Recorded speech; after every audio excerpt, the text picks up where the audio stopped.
Please subscribe and don't forget to press the bell icon to get notified whenever we upload a new video. For the second hour of the closing bell with Kelly Evans and Company. I'll see you tomorrow, Kelly.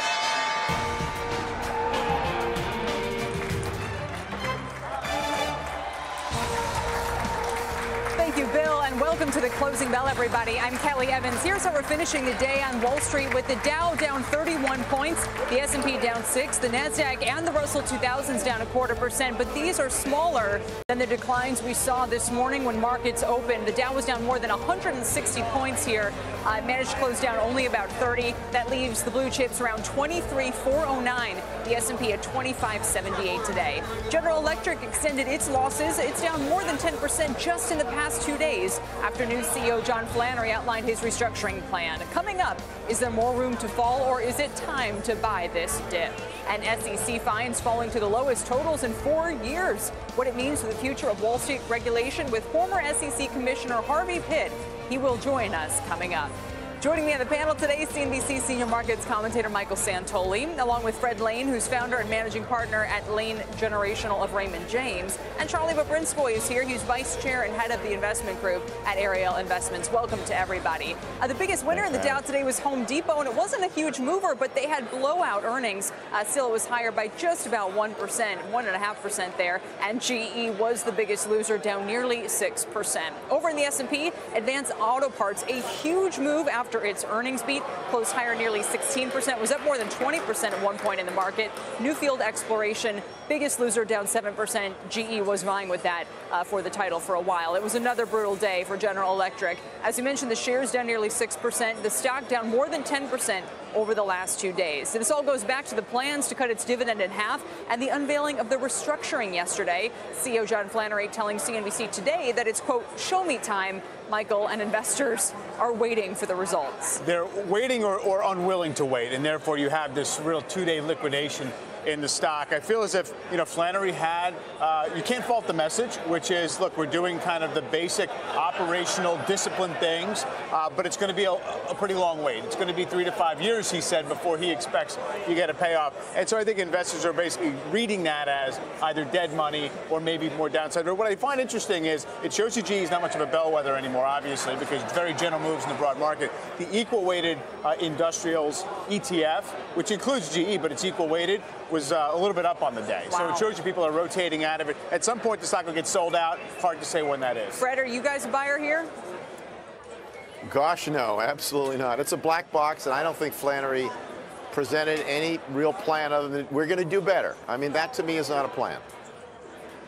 All right. Charlie, No. What about you guys? No, unfortunately, there's other diversified industrials we like better. We like Illinois Tool Works a lot better with our margins in the 20s. GE, it does seem like whenever they have a change in CEO, the new one says the old one hid things. And that does seem to be what's happening here again.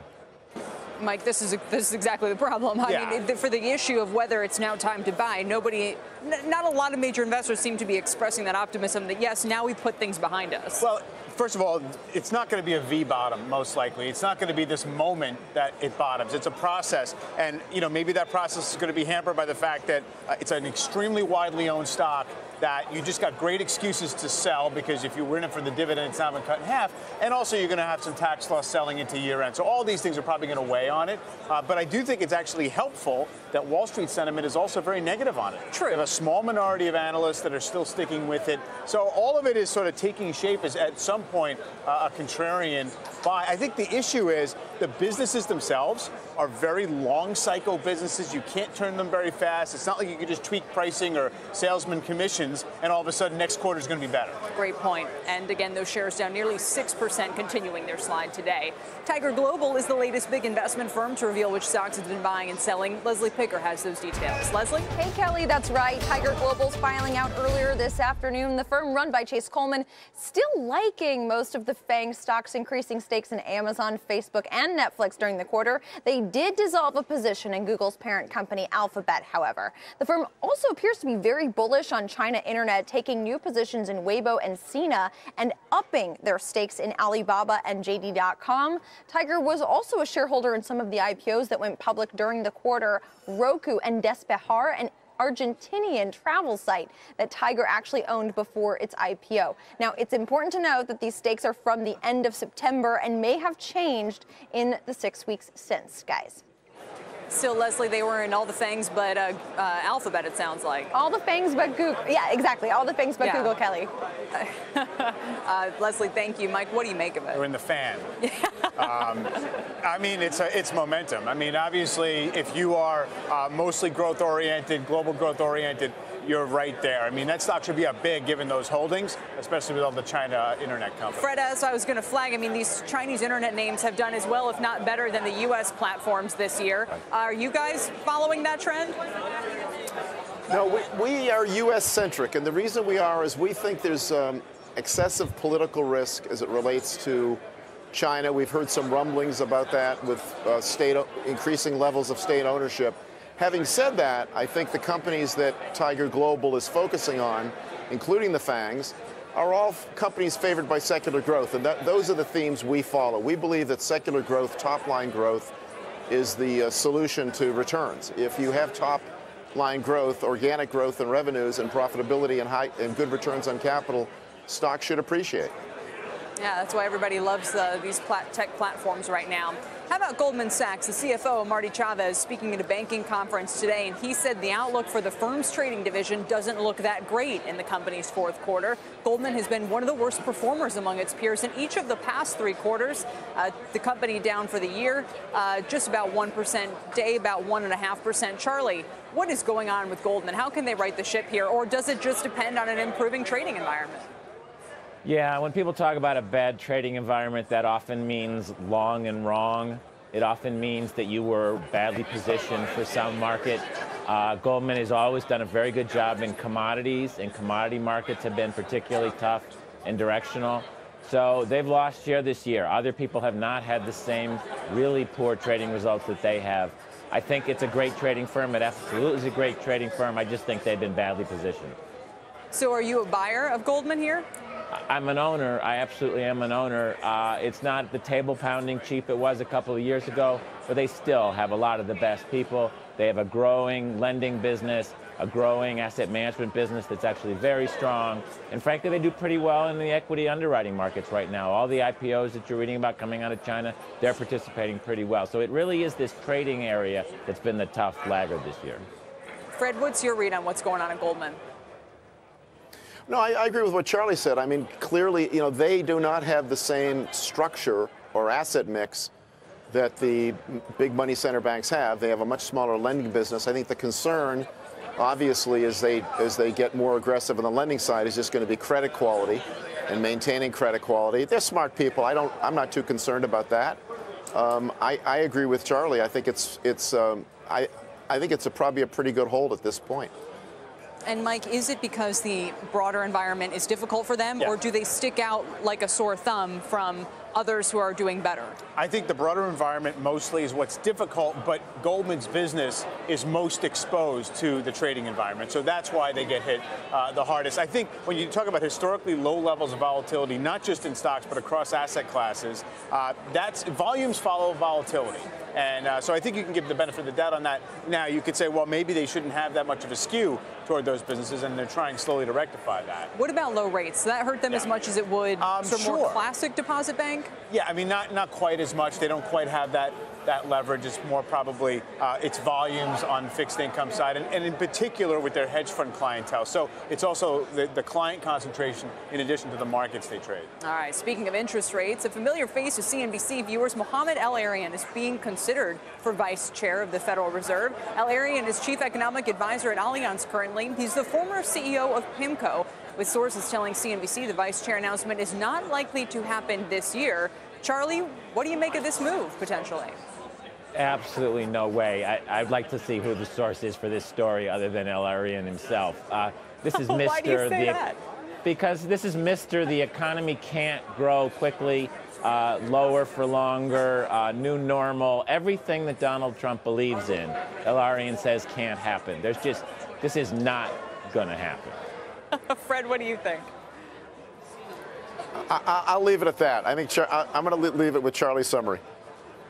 Wow, all right. It's a major skeptics. Mike, what about I would say if we could check the box. Check the box. He does have a PhD. He does have a PhD, and he's foreign trained. But check the box. I would say if we take it on face value, that at least he's among the candidates for the vice chair. I think it would be sort of a welcome addition. I mean, obviously somebody who's thoughtful about the macro, who's also traded markets. He's a practitioner on some level as well as kind of a thinker with a PhD. So, you know, it all fits in. I would say that if we really were going to be kind of reductionist about what this administration wants in the Fed, Jay Powell would not be the nominee, right? I mean, he's not necessarily somebody, he's continuity, and so if they're going to defer to people at the Fed to who they might want to be vice chair, it's not out of the realm that Mohammed would be among them. But again, it's not an intuitive fit. Charlie, is it possible that he's changed his view of the economy, or that, you know, somehow it's able to jibe with what a Trump administration would be looking for? Look, have you seen anything in Donald Trump's history to say he's going to appoint people who disagree with him strongly? I just haven't seen that. And I think Mr. Al-Arian, what is he known for? He's known for saying that in the world that we inhabit now, the economy is going to grow slower, interest rates are going to stay low, we all better get used to it. That is not what Donald Trump thinks. I would argue that's true, but more recently he's been talking about the potential benefits of tax simplification and perhaps even you know, a little bit of a boost from tax reform. Now, he's certainly a free trader, you would imagine. He's a globalist, so that might not be a great fit. Fred, last word on this. Listen, I think that the main problem is he's not a cheerleader for the Trump agenda necessarily in his outlook. It doesn't mean he couldn't adjust his attitude. Also, he's not the only voice on the Fed. But I do agree with Charlie. He doesn't fit the ideological mold.